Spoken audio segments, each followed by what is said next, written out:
Hello বন্ধুরা, welcome to my YouTube channel. আরও একটা নতুন ভিডিও নিয়ে চলে আসলাম। এই ভিডিওটা হচ্ছে ইন্ডিয়ান সিনেমার বেশ কিছু আপডেটস নিয়ে, যেগুলো আপনাদের সঙ্গে আমি শেয়ার করব। তো চলুন তাহলে ভিডিওটা শুরু করা যাক। প্রথম আপডেটটা হচ্ছে একটা ট্রেলার নিয়ে। ট্রেলারটা কালকে রিলিজ করেছিল মাস মহারাজা রবি তেজার নতুন সিনেমা মিস্টার বচ্চন এর ট্রেলার নিয়ে, যেটা হরিশ শঙ্কর ডাইরেক্ট করেছেন। ট্রেলারটা আমার কেমন লাগলো সেটাই আপনাদের সঙ্গে শেয়ার করব। তো আমার পার্সোনালি ট্রেলারটা খুব একটা ভালো লাগেনি, কারণ এইটা তো অজয় দেবগনের একটা বহুত ফেমাস একটা সিনেমা, রেডের রিমেক। তো রেড সিনেমাটা যেরকম আমরা দেখেছি, আমরা সবাই দেখেছি, এবং সেটা এত পপুলার একটা সিনেমা।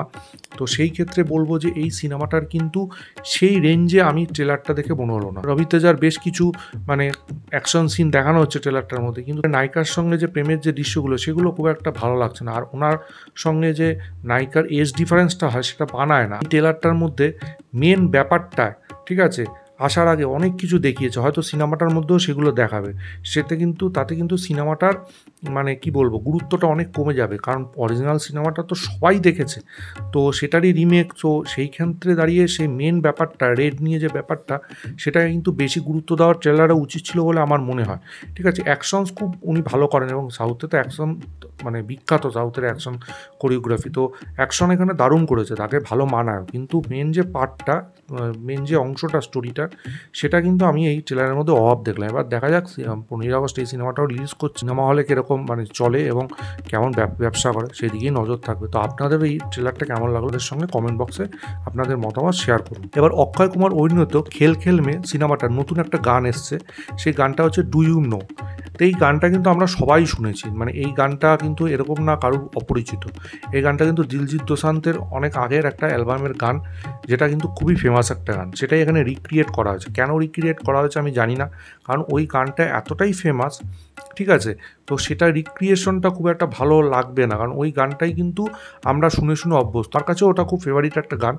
তো আমার কিন্তু ওই গানটাই ভালো লেগেছে, এই গানটা আমার অতটা ভালো লাগেনি। তবে অক্ষয় কুমারের এখানে ডান্স পারফরমেন্সটা বেশ এনার্জেটিক ছিল, বেশ ভালো লেগেছিলো। তো এইটুকুনি বলার। আপনাদের গানটা কেমন লেগেছে এই সিনেমাটার, সেটা অবশ্যই কমেন্ট বক্সে আমাদের সঙ্গে শেয়ার করুন। এবার আসি আপডেটসে।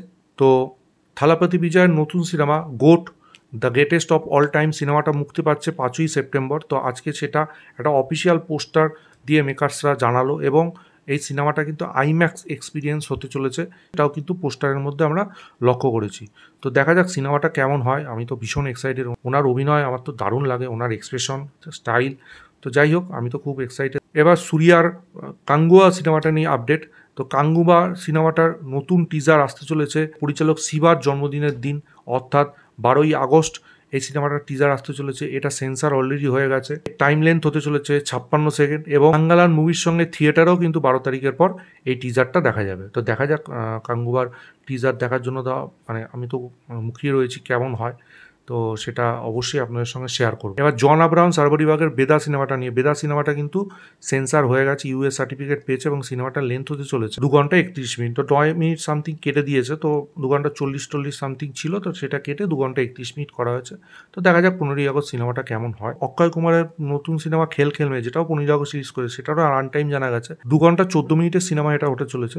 ট্রেডের তরফ থেকে যে অনুমানটা করা হচ্ছে সেটা হচ্ছে ওপেনিংয়ে হয়তো 5 থেকে 7 কোটি টাকা এই সিনেমাটা ইনকাম করতে পারে।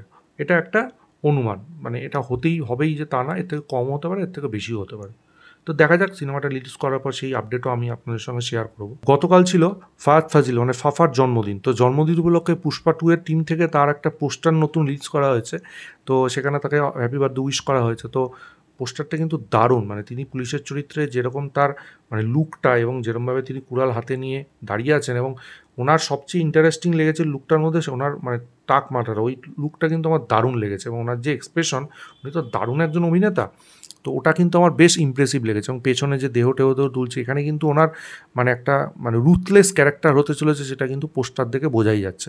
তো আমি তো ভীষণ এক্সাইটেড এই পুষ্পা 2 নিয়ে। আরও কিছু আপডেট যদি আসে, সেটা আমি পাওয়ার জন্য খুব এক্সাইটেড। যখনই আসবে আপনাদের সঙ্গে সেটা শেয়ার করব। এবার রাম পেরিনিধি এবং পুরী জগন্নাথের সিনেমা ডবল স্মার্ট যেটা 15 আগস্ট রিলিজ করছে সেটা কিন্তু সেন্সার হয়ে গেছে। এই সিনেমাটার রান টাইম হচ্ছে 2 ঘন্টা 42 মিনিট। এবার শাহরুখ খানের কিং সিনেমাটাকে নিয়ে আপডেট, এখানে তাকে এবং তার কন্যা সুহানা খানকে দেখা যাবে, অভিষেক বচ্চনকে দেখা যাবে, ঠিক আছে, আরও অনেককে দেখা যাবে। তো সেই সিনেমাটার ডাইরেক্টর হচ্ছে সুজয় ঘোষ। তা এখন আবার আপডেট আসছে যে মুঞ্জা খ্যাত অভিনেতা অভয় বর্মাকেও এই সিনেমায় দেখা যেতে পারে। তো এই সিনেমার কাজ তো যত দিন যাচ্ছে তত বাড়ছে এবং বড় বড় নাম সামনে আসছে। তো দেখা যাক, এই সিনেমাটা তো ভীষণ রকম হাইপ তৈরি করছে। তো লেটস সি যে কীরকম হয়, আলটিমেটলি এর আপডেট আরও কি আসে এবং টিজার বা পোস্টার কি আসে সেটাও আপনাদের সঙ্গে এক্সক্লুসিভ জানতে পারলে অবশ্যই শেয়ার করব। আমি কিছুদিন আগে একটা ভিডিওতে কিন্তু আপডেট দিয়েছিলাম যে BB3 মানে ভুলভুলিয়া 3 এর শুটিং কমপ্লিট হয়ে গেছে, মানে 2 আগস্ট কমপ্লিট হয়েছে। এখন পোস্ট প্রোডাকশনের কাজ চলছে। তো এখন আনিস বাজমি কিন্তু 92 এর যেটা সিকুয়েল, আমি অনেকদিন আগেই বলেছি, সেই সিনেমাটার কিন্তু কাজ শুরু করে দিচ্ছেন। এখানে কিন্তু 3 জন নায়ক থাকতে চলেছেন, এবং বরুণ ধাওয়ান, অর্জুন কাপুর এবং দিলজিৎ দোসাঞ্জ। তো এবার এদের কিন্তু ডবল রোল থাকবে। তো সিনেমায় 7টা নায়িকাকে দেখা যাবে। তো মানে হিউজ কাস্ট, ঠিক আছে। এবং এই সিনেমাটা মোস্ট প্রবলি যেটা শোনা যাচ্ছে পরের বছর শেষের দিকে রিলিজ হতে পারে। অ্যামাজন প্রাইমের mega web series the ring of power, এই সিরিজটার কিন্তু একটা নতুন পোস্টার রিলিজ হয়েছে। তো পোস্টারটা কিন্তু বেশ ইমপ্রেসিভ লাগছে, দারুণ পোস্টার। তো 29 আগস্ট কিন্তু এটা প্রিমিয়ার হবে অ্যামাজন OTT-তে। তো দেখা যাক এটা কেমন হয়। এবার মারি সিলভারাজকে নিয়ে আপডেট। ক্যানন খ্যাত পরিচালক মারি সিলভারাজ তিনি রিসেন্টলি একটা ইন্টারভিউতে জানিয়েছেন যে তার কিন্তু রজনীকান্তের সঙ্গে সিনেমা করার খুব ইচ্ছা আছে এবং তিনি হয়তো করবেনও, সে নিয়ে কথাবার্তাও চলছে। কিন্তু তার আগে তার কাইথির সঙ্গে যে সিনেমাটা করার কথা আছে এবং ধনুষের সঙ্গে, এবং অবশ্যই শিয়ান বিক্রমের সঙ্গে একটা সিনেমা করার কথা আছে, সেই সিনেমাগুলো শুটিং কমপ্লিট করে, সেই সিনেমাগুলো কাজ কমপ্লিট করে সে তারপরে রজনীকান্তের সঙ্গে সেই সিনেমাটা করবে। তো একটা মারাত্মক অভিনেতা এবং তার সঙ্গে একজন বিশাল ফেমাস পরিচালক। তো এটা জমে যাবে আশা করি। থালাপতি বিজয়ের গোট সিনেমাটা নিয়ে আবার আপডেট। তো এটা নর্থ ইন্ডিয়াতে রাইটস বিক্রি হয়ে গেছে জি স্টুডিওর কাছে। নর্থ ইন্ডিয়ার কিন্তু সব কটা ল্যাঙ্গুয়েজে, ইনক্লুডিং হিন্দিতে, সব কটা ল্যাঙ্গুয়েজে কিন্তু এই সিনেমাটা জি স্টুডিওর তরফ থেকে রিলিজ হবে। আর অক্ষয় কুমারকে নিয়ে আপডেট। তো তিনি আবার একটা রিমেক সিনেমা করতে চলেছেন এবং এইটাই খবরটা পেয়ে আমি তো ভীষণভাবে অবাক হলাম, কারণ যে সিনেমাটা রিমেক তিনি করতে চলেছেন সেই সিনেমাটা একটা কাল্ট ক্লাসিক সিনেমা এবং আমার খুবই পছন্দের, আমার কেন আপনাদের সবারও খুব পছন্দের সিনেমাটার নাম হচ্ছে তিরঙ্গা। সেখানে কারা কারা অভিনয় করেছেন, বিখ্যাত অভিনেতা রাজকুমার এবং হচ্ছে নানা পাটেকর। দারুণ একটা সিনেমা। 15ই আগস্টে টিভি চ্যানেলে ওই সিনেমাটা থাকবেই, এইবারও থাকবে। ওটা মারাত্মক, প্রচুর বার দিয়েছে এবং যতবারই দিয়েছে যখনই দেখেছি, এমনকি আমি কম্পিউটারও দেখেছি, আমার দারুণ লেগেছে সিনেমাটা। ওরকমই ওর রিমেক করবে অক্ষয় কুমার। তো NH স্টুডিও ওটা নাকি রাইটস কিনে নিয়েছে, তো সেটা রিমেক আমি জানি না। এইসব সিনেমার রিমেক মানে কি হবে, যত দিন যাচ্ছে আমার মতে উনি খুব ভুল ডিসিশন নিচ্ছেন। উনি আরও একটু ভাবনা চিন্তা করা উচিত, একটু সময় নেওয়া উচিত, ঠিক আছে। ওর জন্য ওনার হয়তো বক্স অফিস এত ফ্লপ করছে, এতই মানে মুখ থুবড়ে পড়ছে। সার্ফিটা সিনেমাটাও কিছুই ইনকাম করতে হয়নি, শোনা যাচ্ছে খেল খেলমেও ফ্লপ হবে, জানি না। তা ওনার আরেকটু ভাবা উচিত বলে আমার মনে হয়। আর ওয়েলকাম 3-কে নিয়ে একটা আপডেট। এটা একটা খারাপ খবর।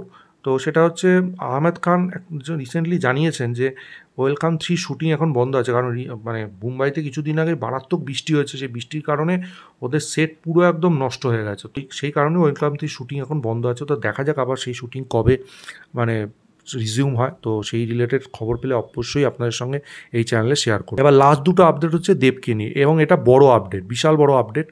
তো আমি কিন্তু মানে ভীষণই খুশি আপডেট দুটো পেয়ে, এবং এটা যদি সত্যি হয় এটা কিন্তু বাংলা সিনেমার কাছে একটা মাইল ফলক হয়ে থাকবে। তো প্রথম আপডেটটা হচ্ছে, আমি কালকে একটা ভিডিওতে জানিয়েছিলাম যে SK মুভিজ পরপর 18টা সিনেমা রিলিজ করতে চলেছে, সেটা এই বছরের শেষ ভাগ থেকে, মোস্ট প্রবলি ক্রিসমাস থেকে পরের বছর অবধি। এই 18টা সিনেমার মধ্যে দেবের একটা সিনেমা থাকতে চলেছে বলে খবর আসছে, এবং এই সিনেমাটা কিন্তু মাস সিনেমা হবে, মানে একটা কমার্শিয়াল সিনেমা হবে, এবং এতে কিন্তু বিশাল রকমের একটা বাজেট থাকবে। তো দেব কিন্তু মানে আস্তে আস্তে কমার্শিয়াল সিনেমার দিকে ফিরছে। টেক্কা, খাদান, ঠিক আছে, এরপরে SK মুভিজের সঙ্গে এই সিনেমা। তো আশা করি ডিসেম্বর মাসে এই সিনেমার আমরা আপডেট পেয়ে যাব, হয়তো তার আগেই পেয়ে যাবো। তো অবশ্যই আপনাদের সঙ্গে শেয়ার করো। তার জন্য আপনাদের দরকার এই চ্যানেলটা অবশ্যই সাবস্ক্রাইব করা, পাশে থাকা বেল আইকনটা ক্লিক করুন পরবর্তী নতুন কোনো আপডেটসের জন্য। এবার নেক্সট এবং সর্বশেষ আপডেট যেটা দিচ্ছি সেটা হচ্ছে দেবের খাদানকে নিয়ে বিশাল বড় আপডেট। প্যান ইন্ডিয়া রিলিজ হতে পারে খাদান, যেটা বিশাল বড় খবর এবং তার প্রুফও পাওয়া গেছে, সেটাও আপনাদের সঙ্গে শেয়ার করছি। তো খাদান তো একটা অন্য রকমের স্টোরি, কয়লা কেলেঙ্কারি নিয়ে মাফিয়ার ব্যাপার আছে, ঠিক আছে। তো সেই সিনেমাটা আদিবাসীদের ব্যাপার থাকবে, একটা অন্যরকম গল্প এবং সেটা আশা করি বিশাল বড় সাকসেস এবং বিশাল বাজেট খরচ করা হয়েছে এবং অ্যাকশন সিকোয়েন্স মারাত্মক, ঠিক আছে। আমরা খুব শিগগিরই এর রিলেটেড আপডেট পাবো এই মাসেই, আমি তো বলেছি এই মাসেই আপডেট থাকবে। টেক্কার সঙ্গে টিজার থাকবে, তো দেখা যাক। আমি তো ভীষণ এক্সাইটেড। টেক্কার টিজার আসছে 15ই আগস্ট বা পোস্টার। তো আমি মানে এই মাসটা বিভৎস একটা মাস ইন্ডিয়ান সিনেমায়, বিশেষ করে বাংলা সিনেমার জন্য। এই সিনেমার যেটা সবচেয়ে বড় আপডেট, এই সিনেমায় কিন্তু দুজন মিউজিক ডাইরেক্টর রয়েছে, একটা হচ্ছে নীলায়ন মুখার্জি আর একটা হচ্ছে রথিজিৎ ভট্টাচার্য। তো নীলায়ন মুখার্জি তো গান করবেনই, এছাড়া রথিজিৎ ভট্টাচার্য কিন্তু দুটো গান করছেন।